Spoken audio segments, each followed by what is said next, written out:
Ooh, man, oh man, oh man. As of present, you getting nothing but Drayton, Drayton, Drayton, and more Drayton.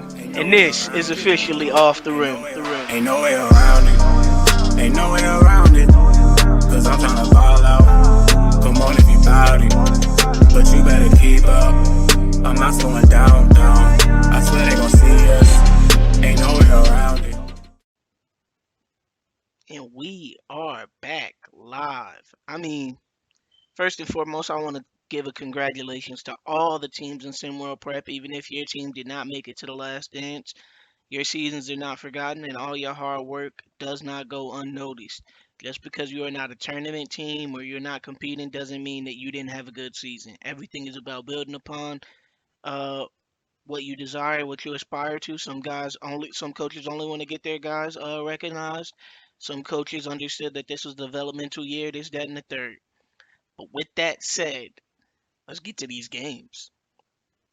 First game we had Queen City Kings versus Europe. Again, I think I told a lot of people, I might have even said it on the podcast that people watch, that I was a firm believer that Queen City Kings was gonna win this game. Marco Jacobs, 16 points, 7 for 15, absolutely looked amazing. The bigs were actually the most important part for Queen City Kings. No, they weren't dominant defensively, but they did enough to disrupt Suslov and Ivanov to where you had to respect them. And I didn't see that from Queen City Kings. So the fact that they were able to pull that off, much respect to them. They deserved it. Next game, we had Beyond the Arc versus Gulf Coast. Now, again, this is another game that I predicted would go this way. Uh, Julian Brown absolutely is a firecracker on offense. Gonna look forward to how I'm gonna game plan against him come Sunday. Uh, Tyree Bush is probably somebody who should be on everybody's radar. He absolutely dominated this game. I think if he works on his free throws a little bit, this is a guy that's potentially a lottery pick. Jackson Sutton was looking good. Uh, Definitely have some questions about Gulf Coast, but I'm not gonna expose those questions because that's the team that I have to play on Sunday. So there's that. But Gulf Coast won that one 69-64.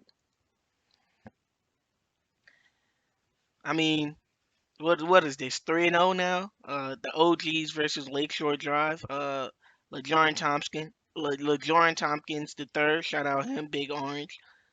Absolutely dominated this game. 9 for 16. Struggled from shooting from the three.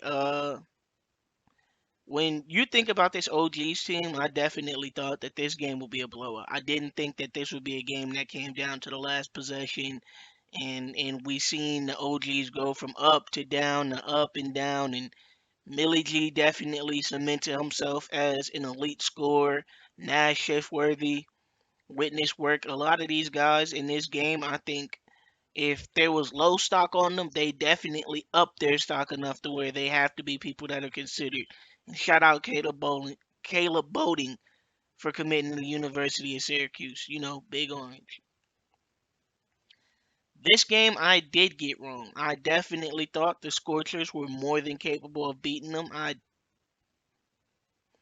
understand where some of the struggles came from. They have two, to me, star level players in Daniel Irvin and DJ Ammer, and they kind of couldn't get in rhythm against Rocky Mountain. I'm not necessarily saying that they played bad. It's just some teams it's harder to get in rhythm against, and because they couldn't get in rhythm, I think that's ultimately where this loss lies. If those two play how they usually play, I think this game ends up being a blowout.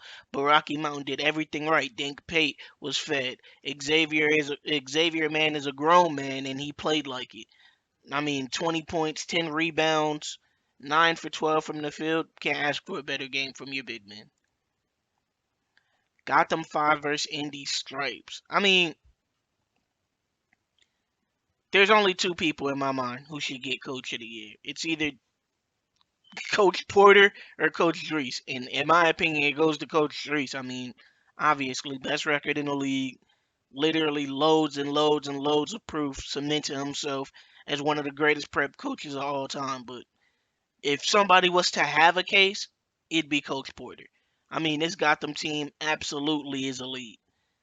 I mean, Emil Griffin, Amber Tyson, Cam Ramson, and Miguel Santiago all showed up and showed out. This is a team that I think can make a deep run.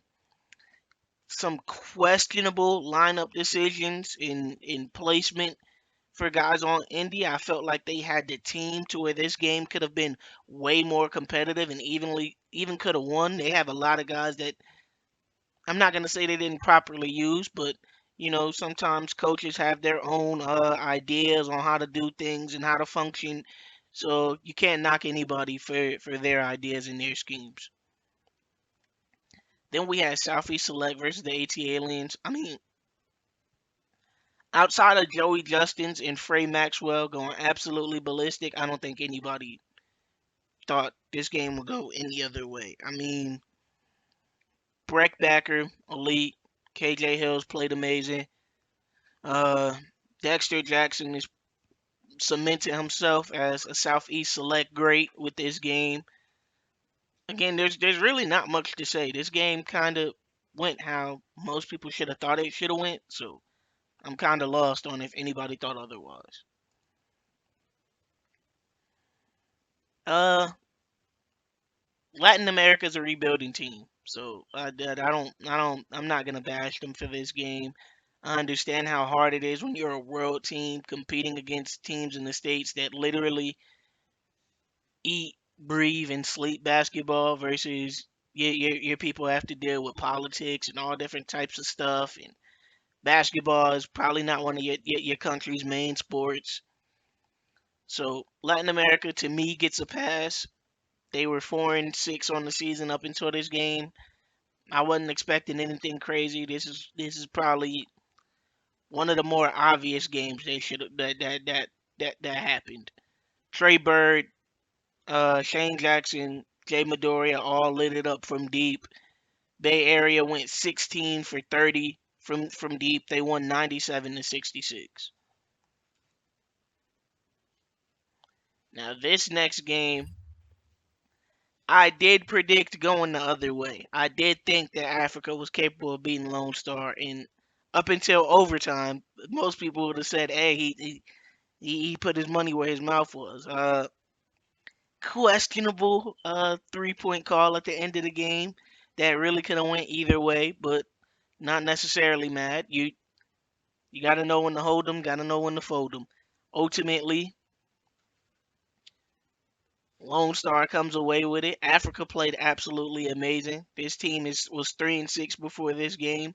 They were not playing like a 3-6 team. They were playing like a team that had everything to lose. And I'm just gonna say it. The cracks in Lone Star's diamond kind of showed a little bit in this game. But with that being said, I do think that Lone Star again is one of those teams that can make a deep run. But y'all let me know down below. Were my predictions too far off? Did I get them right? I got them right. I'm not that was me being facetious, but 100%. This next round is gonna be a barn burner. I believe the game starts Sunday at 10 a.m. Queen City Kings versus Philadelphia Elite. Then at 11, it's me versus Gulf Coast. Then at 12, it's the Originators versus Atlantis. And then at 1, it's Rocky Mountain versus Best Coast. I won't give predictions for those games. I'll let y'all decide.